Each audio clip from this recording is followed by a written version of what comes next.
இன்னும் நம்ம சேனலை சப்ஸ்கிரைப் பண்ணலையா? அங்கே பாருங்கள், அப்படியே அந்த சப்ஸ்கிரைப் பட்டனை அழுத்திட்டு பக்கத்தில் இருக்க பெல் பட்டனை ப்ரெஸ் பண்ணிங்கன்னா உடனுக்குடன் எங்களோட வீடியோஸ் எல்லாம் உங்களுக்கு வந்துகிட்டே இருக்கும். ஹலோ விவர்ஸ், உயரத்தில் இருந்த ஒரு கட்சி அதல பாதாளத்தில் தள்ளிவிட்டது பிரேமலதாவும் சுதீஷும் தான் என்று இளவரசியின் மகள் கிருஷ்ணபிரியா தெரிவித்துள்ளார். நேற்று பிரேமலதா செய்தியாளர்கள் சந்திப்பின் போது ஏடாகுடமாக நடந்து கொண்டாலும் ஒரு விஷயத்தை சொன்னார். இன்றைய அதிமுக ஆட்சியை எங்கள் தேமுதிகவின் தயவால் தான் நடக்கிறது என்று.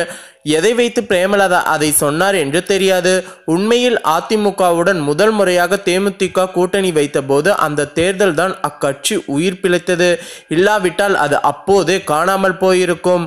அடுத்து கடந்த சட்டசபை தேர்தலின் போது எல்லோருடன் பேரம் பேசி எதுவும் படியாமல் மக்கள் நல கூட்டணி அமைத்து மொத்தமாக காலியாகி போனது தேமுதிக.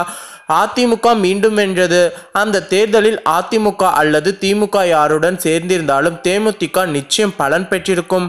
ஆனால் அதை தவறிவிட்டது. அதன் பிறகுதான் தேமுதிக சிதறி போனது.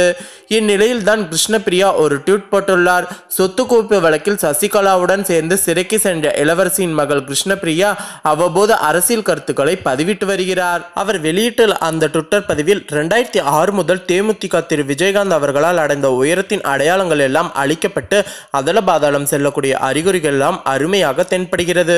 அவ்வாறான ஒரு நிலைக்கு அக்கட்சி தள்ளியதில் சமபங்கு வகிக்கிறார்கள் திருமதி பிரேமலதாவும் திரு சுதீஷ் என்று பதிவிட்டுள்ளார். கிருஷ்ணபிரியா மீதான விருப்பு வெறுப்பு என்பதெல்லாம் தாண்டி இந்த ட்விட்டை மட்டுமே பார்த்தோமானால் அப்பட்டமாக உண்மையை வெளிப்படுத்தியிருக்கிறார். இதுவரை யாருமே அதிமுக அன்று விஜயகாந்தை தூக்கி உயர்த்தியதை பேசாமலே இருக்கிறார்கள்.